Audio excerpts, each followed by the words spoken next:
Cohen. How are you doing? I'm doing fantastic today. How are you? I am doing wonderful in part because how fantastic this whole pod has turned out.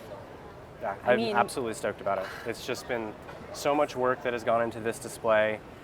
10 full cases with meticulous backdrops, organizing lots of collectors from our group, and getting everyone organized, and so many specimens that have to go in the case. It's been months of preparation, and I am over the moon with how it turned out. It's so cool to see something that, a year ago Denver we founded. And it was this, dream of, maybe we could get, 100 would be just staggering. You were more ambitious than I was. I was thinking like maybe there were 50 other young collectors out there, and that was about it. Right, So, and last Tucson we had 120 people in the group. That's about it, right? And we had one case that we did, and it was an introduction to the group then. And now this Tucson, a year later, we have 930 people in the group. So we've gained, the growth is just incredible. We've gained 800 people over the last year, and it just shows no signs of stopping. So it's... I think for me, it literally gives me goosebumps to think about the fact that for years, you've all heard there's no young mineral collectors, the hobby's dying, Yep. There's no one collecting, especially not at the high level, and yet, oh my gosh, yeah, we're here. We're here, yeah. We're here. No, that's absolutely true, and we're not going away. There are so many collectors who are here to stay, so many collectors who have come into the group who, were collecting in isolation, they didn't know anyone in their area, found the group, made tons of friends. We had a meetup last night for our group. We had over 60 people there, and everyone had a fantastic time just talking about minerals, geeking out about it, and it's just, I think that's the thing I love. The community is the best part. Yeah, it's the community. Yeah. Speaking of which, let's go talk about the community. Let's go look over at we decided to do a Who is YMC case to explain who in the world are these people? Yeah. So we've put together a bunch of stories surrounding specimens that are important to a number of collectors in our group. And the stories highlight the connections that they've made to other young collectors in the community. We also have some statistics here that give you a little bit of information about our group. And Matt's going to talk a little bit about that because he's done a fantastic job of taking polls in the groups, organizing all the statistics, and presenting that so that everyone can really understand who our group is comprised of. It's a staggering amount of work that has gone into these statistics, and it's absolutely brilliant. Who makes up the Young Mineral Collector group? Okay, so what I wanted to do is come up with a bunch of different polls to get some statistics about our general group, to give some insight to those who are not in the group about who we are. So a couple of the ones in here, we start off with sort of an age distribution spread. So we can look at, we have about 10% of our members are between 13 and 19 years old. 34% are between 30 and 39 years old. And 56% are between 20 and 29. Gender distribution, we have about 71% male and 28% female, and 1% that self-identify as other. And location distribution, we're pretty widespread across the globe, so 70% from the Americas, 18% from Europe, 9% from Asia Pacific, and 3% from Africa. And then for the number of times field collecting, roughly 80% of our group has been field collecting before. So it's some good insight into our group and kind of who we are. We're just shy of a third female. Right. And two of the girls that are actually exhibiting in the spotlight mentioned the fact that when that statistic came out, they were shocked. And not because they thought that it was too high, but because they thought it was too low, because they felt respected, they felt like they had a voice, and they felt like within the YMC community, There was no,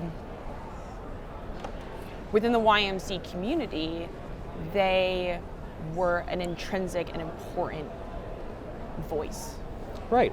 And, I think that's beautiful. And the fact that, there are concerted efforts to expand beyond the Americas. I mean, we're Americans, so it's going to be, more, and especially with shows like this.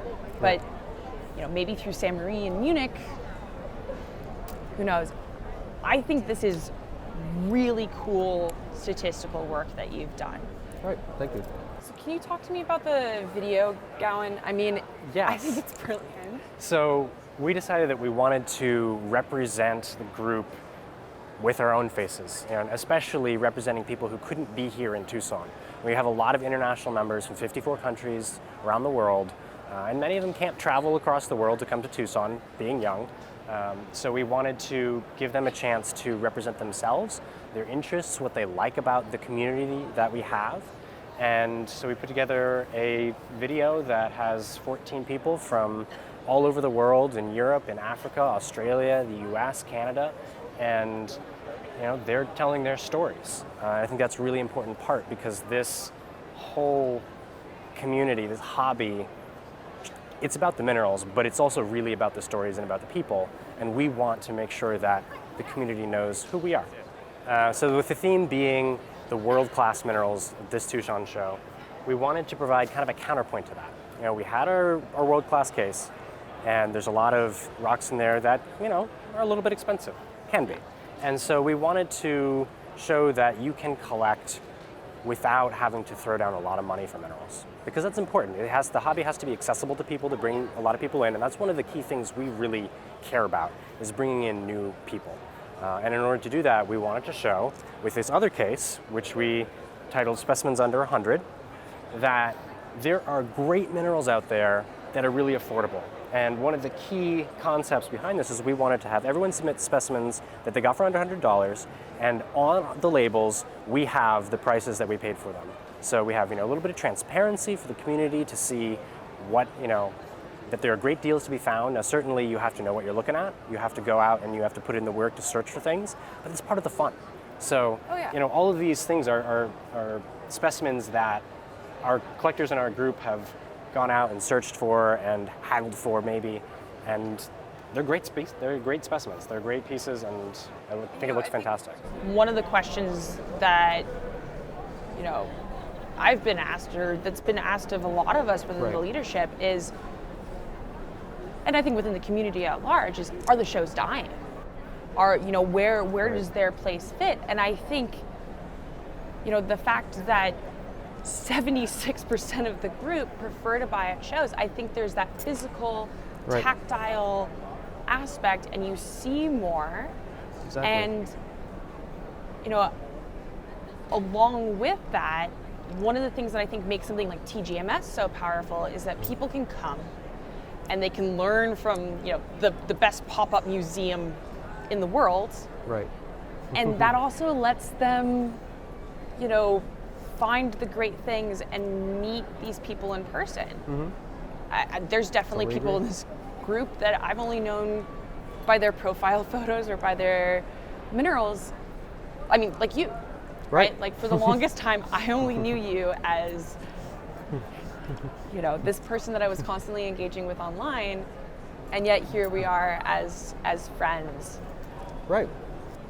Thank you so much for sharing the statistics. It really, it backs up the stuff that we've been saying. Yep. Right? Sure does. And thank you so much for having a chat and making the time. Yep. It's been brilliant. So, can we take some look at some of these specimens? There are some really cool pieces in here. And I think it's also important to note that these specimens were, people filled out applications and they sent us photos and dimensions of their specimens. Yep. And that's how these were selected, and holy cow. Yeah. I'm really, really stoked about all the pieces in this case. So let's take a look. So we got this awesome little trio right here in the front.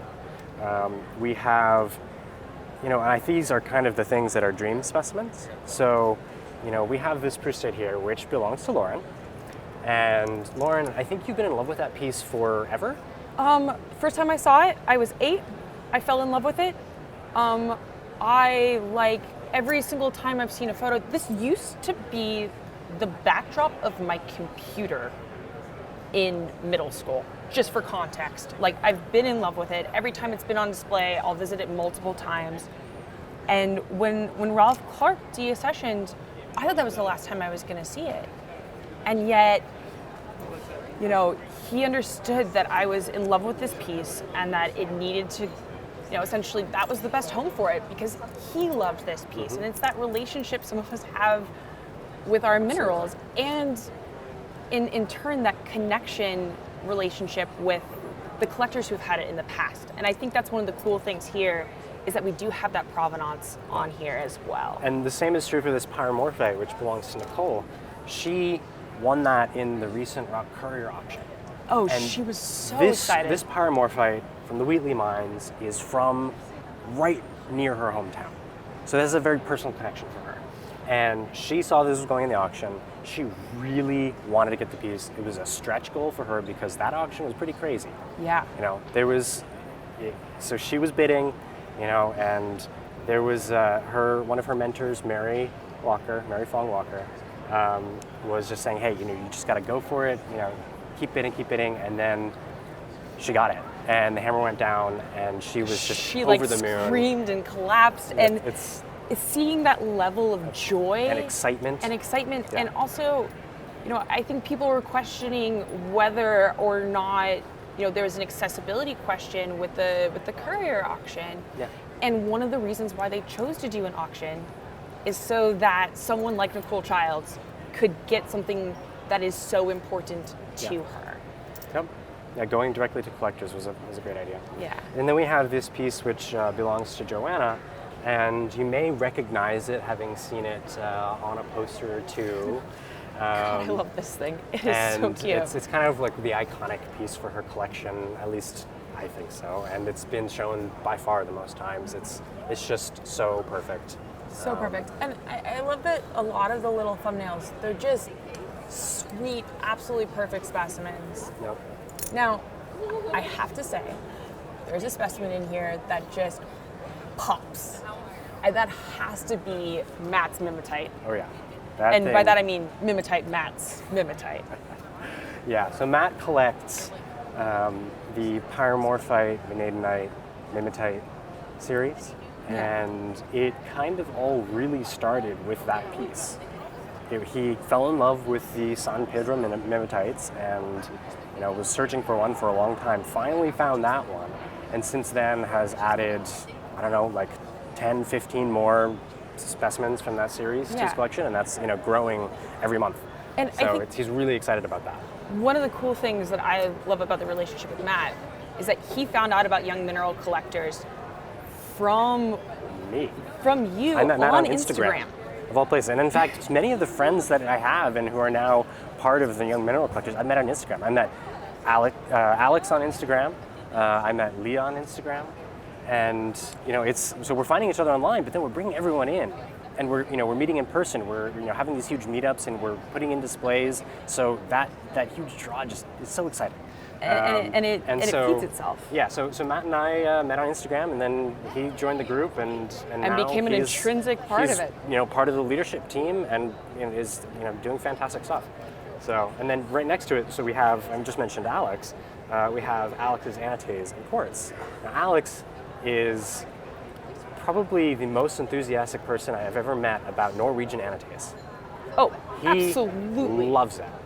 And this is, I think, you would agree with me in saying the best specimen from his collection of Norwegian anates, and it is stunning. 10 centimeters of a multitude of crystals, of probably well over 100 there.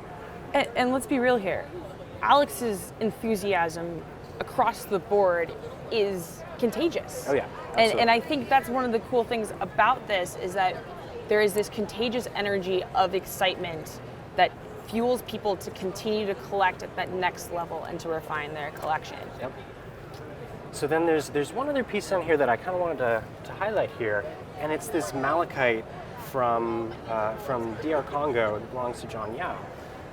I've walked around these cases with a few experienced collectors who really know their stuff. Yeah. And a lot of people have said that's the specimen that they would grab from the case if they had to, quote, take one and run.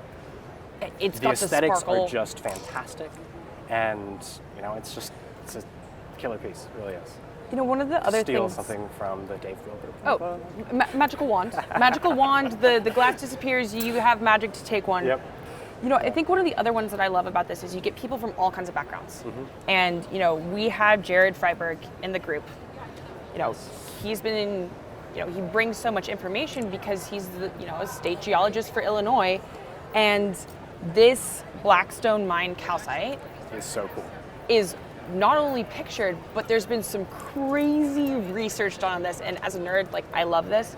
They dated the calcite, and the bottom scalenahedron is 65 million years older than the cap, That's ridiculous. which is mind-blowing, right? But the fact that you have something that is so beautiful and also has this scientific aspect to it, I think that really speaks to who this group is as a whole. That you have these different interests, these different backgrounds, and they're all coming together and they're meshing. Yeah. Yeah, and then so we've also got a pair of pieces here from Ed Bailey, this calcite from Ohio in the center and from Montana over on the right. And Ed has a stunning collection of just calcite. And I think it's really important to get an idea of what people collect in our group. There's a huge range. Ed collects entirely calcite. We have collectors who are thumbnail collectors. I like twin crystals. There's a huge range Barite of things. collectors. I mean, And so I think Ed brought it's, two absolutely stunning pieces.